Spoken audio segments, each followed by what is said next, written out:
Si en ce moment vous vous sentez un peu submergé, que vous vous sentez perdu, que, vous pouvez même vous sentir, déboussolé, j'ai envie de vous partager cet épisode où, c'est du bon sens et vous le savez sans doute déjà, mais parfois les rappels nous font du bien. Moi, en tout cas, pour moi en ce moment, les énergies sont denses, les énergies sont intenses. Il faut dire aussi, hein, d'un point de vue de la science des astres, que le ciel est chargé en ce moment, que les transits sont assez forts, donc au niveau collectif, il y a beaucoup de remous émotionnels, il y a beaucoup de remises en question, il y a aussi de l'introspection, il y a des conversations plus franches, et cetera. Et moi, à mon niveau personnel, et ben, je vis quand même, une mue, je vois pas comment appeler ça autrement. Il y a une partie de moi qui est en train de se dépecer, c'est à vif. Et où je remets en question tout ce en quoi je crois, depuis toujours. C'est comme s'il y a un monde qui s'effondre autour de moi et dans ce moment-là, quand on est dans ce genre de chaos mental, émotionnel, avec ce que ça implique de fatigue physique et cetera, qui vient rajouter une couche, le meilleur moyen en fait, pour revenir à mon centre, c'est de passer le plus de temps possible dans le moment présent et de débrancher du monde extérieur, de m'isoler un peu. Parce qu'en fait, à toujours être au contact des autres, je suis aussi branchée à l'énergie des autres et ça arrive pour tout le monde, pour, chacun d'entre nous et parfois, on est malgré nous conditionnés par, les actes et les énergies des autres et donc du coup, quand on est perdu, quand on passe beaucoup de temps dans sa tête, quand on rumine, quand on se pose mille et une questions et que ouais, on n'est pas bien émotionnellement, ça va être important de faire place à du vide et le vide et le silence, pour moi, il se crée quand on revient en son centre en étant seul d'abord, pour pouvoir ensuite revenir dans le monde.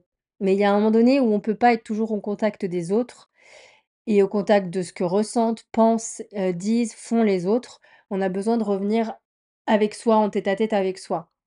Et c'est des espaces qui sont de moins en moins, faciles à créer puisqu'on est sursollicité, parce que, la vie va vite et parce que tout, tourne à 1000 à l'heure et donc du coup, même nous, on est pris dans cette, course folle et on a du mal à appuyer sur pause. Mais moi, ce qui me fait le plus de mal en général, parce que j'ai tendance vraiment à beaucoup vivre dans ma tête et et voilà, à être dans des ruminations, des projections et cetera et à moins être dans, le concret, c'est d'être dans le moment présent et j'ai eu un rappel cette semaine comme quoi, c'était ça ma clé, de revenir à l'instant présent, à ici et maintenant, à ce qui est aujourd'hui, dans cet instant et donc ça m'évite de ruminer le passé, ça m'évite de trop projeter le futur parce que ça peut faire mal, ça peut créer beaucoup de tensions et de tiraillements intérieurs. Alors que quand on arrive à respirer un coup et à revenir dans le moment présent, finalement, tout devient moins important, moins grave, moins prioritaire, si ce n'est soi et ce qu'on est à cet instant précis. Donc, je vous invite, si comme moi, les la période est intense, on arrive aussi dans la saison de l'automne, hein, la saison de l'automne vraiment au sens symbolique, on a bien sûr visuellement, on voit les feuilles qui tombent des arbres, il y a la nature qui se dépouille pour entamer un repos qui va être nécessaire pour repartir et renaître au printemps. On est dans cette symbolique-là de deuil identitaire, de mort, pour une renaissance future. Et c'est jamais un cap facile à passer. Le mois d'octobre, de toute façon, octobre-novembre, on est beaucoup dans cette énergie-là avec la fête des morts, avec l'énergie aussi.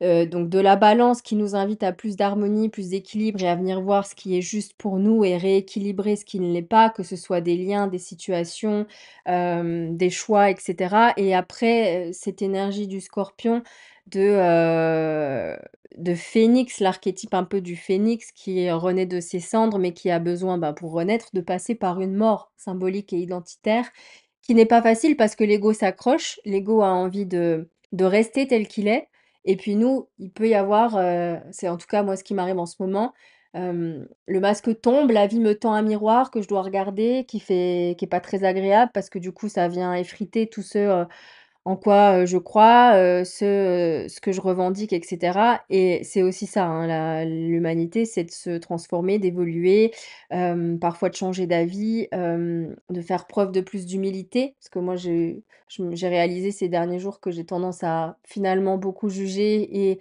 à beaucoup donner des conseils, à prêcher la bonne parole et finalement, je sais que j'aide des gens dans ce que je suis et que, tout n'est pas à jeter, mais je pense que baisser le volume de mon ego peut être, précieux pour moi et salutaire pour être plus humble, pour avoir une posture plus d'observatrice et de me laisser enseigner aussi les choses, que ce soit, par la vie, mais aussi par les autres. C'est ce que j'ai le plus de mal encore la vie, je suis encore assez dans la contemplation et son écoute.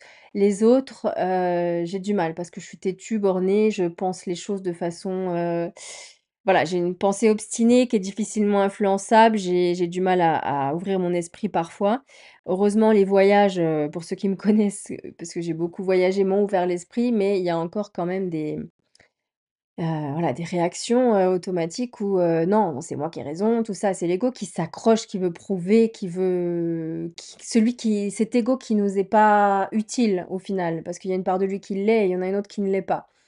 Et donc là, il est un peu le maître de ma vie et je me prends comme une petite gifle karmique de l'univers en ce moment où je rencontre des personnes, où je suis des discussions, où j'ai, des miroirs face à moi qui viennent me révéler, des vérités que j'ai du mal à regarder en face, à admettre, parce que ça fait jamais plaisir d'être objectif et de prendre de la hauteur par rapport à soi. Je pense que c'est une des choses les plus, difficiles aussi de savoir faire preuve, d'objectivité par rapport à soi, par rapport à nos comportements et à nos pensées et du coup, ça me fait du bien, d'écouter, de laisser les autres, me dire des choses, me conseiller, de pas, rétorquer, de pas vouloir absolument, prouver mon point de vue et vouloir, que tout le monde admette à ce que je pense.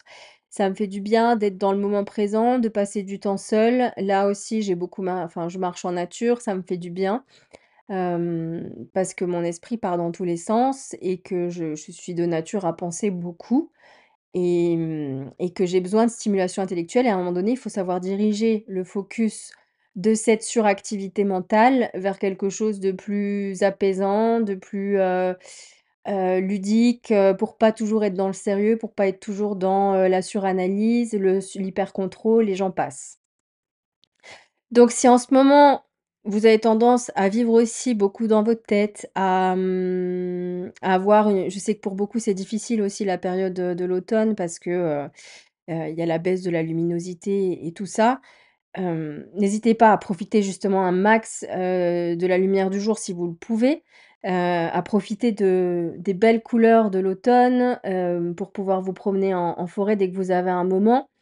Vraiment, la nature, hein, on en parle, enfin, les bains de forêt dont on parle, le Shirin-yoku qu'on a au Japon, le fait de passer du temps en nature, c'est bénéfique pour plein d'aspects physiques, émotionnels, pour apaiser le mental aussi, gagner un peu plus en clarté. En général, les gens qui ont des grandes décisions à prendre, ils vont marcher en nature clairement pour y voir plus clair. Le fait d'être en mouvement, de marcher et en plus d'être entouré de la nature est très bénéfique de toute façon pour tout le monde. Et voilà, de revenir à l'instant présent quand on voit, quand on a la capacité à percevoir et observer qu'on est en train de partir dans des projections, dans des ruminations et de se dire: «OK, je reviens là, ici et maintenant» et beaucoup de choses s'apaisent, ne serait-ce qu'avec cet outil qui est gratuit et accessible à tout le monde. Revenir à l'instant présent, à du calme, remettre du calme en soi. Il y a pas besoin de faire une méditation ou d'avoir une morning routine ou je ne sais quoi. Juste se dire: «OK, là, je m'emballe, je respire un coup et puis je reviens dans le moment présent. Qu'est-ce qui est là? Qu'est-ce qui est autour de moi?» Se reconnecter à ses sens. La sensorialité, c'est important. Qu'est-ce que je sens? Qu'est-ce que j'entends? Qu'est-ce que je vois autour de moi? Où est-ce que je suis? Ça peut aider et d'essayer d'y rester un petit moment parce que ça fait du bien. Et puis voilà, la respiration, prendre des grandes inspirations, expirations, ça permet aussi, de venir un peu ventiler et d'aérer tout ça, d'arrêter d'être en apnée et de s'étouffer et et c'est déjà bien. Si vous arrivez déjà à faire ça, c'est déjà magnifique. Moi, je vous dis franchement, aujourd'hui, ces jours-ci, je ne fais pas grand-chose. J'ai fait beaucoup de choses ces derniers mois, j'ai eu beaucoup de choses à gérer aussi.